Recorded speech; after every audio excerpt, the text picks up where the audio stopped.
Project D2 ලංකාවේ තියෙන අභිරහස්ම ගම්මානය. පැය 7ක් විතර කිරපායන මේ ගම්මානය තුල අපේ ප්‍රසිද්ධ පැරනෝමල් YouTube channel එකක් වන කසායි බයි ගොයුම් එකේ අපේ ගොයුම්මය ගිහිල්ලා ලොකු සර්ච් එකක් කරලා තියෙනවා.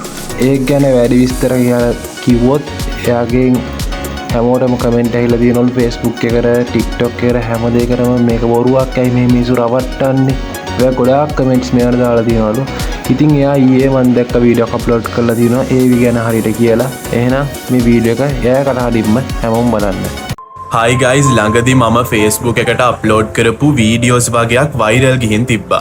දැන් මෙහෙම වෙනවත් එක්ක comment sections burst වෙලා මිනිස්සු බයින්න පටන් ගත්තා. මොනවද මේ බොරු ඇයි මිනිස්සු රවට්ටන්නේ කියලා. හරි, මුලින්ම කියන්න ඕනේ මේ කන්ටෙන්ට් එක ලංකාවට අලුත් කන්ටෙන්ට් එකක්. මම එහෙම කියන්නේ ලංකාවේ කවදාවත් මේ ෆවුන්ඩ් ස්ටයිල් ෆුටේජ් කියන මූවීස් හැදිලා නැහැ.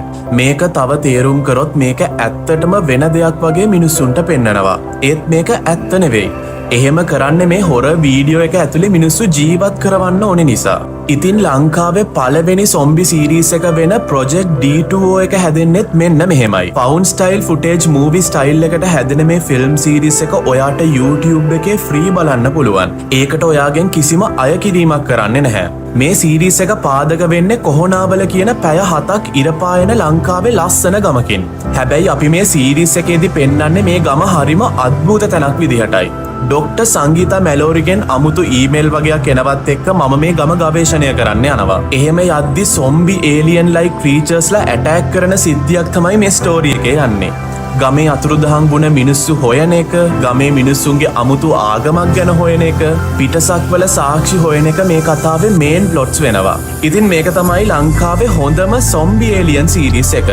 ඒක මම නෙවෙයි කියන්නේ, Google එකෙන් මෙන්න මෙහෙම ඇනලයිස් කරගෙන තියෙනවා. ඉතින් ගොඩාක් අය කියලා තිබ්බ ප්‍රශ්න නිසා තමයි මම මේ වීඩියෝ එක කරේ.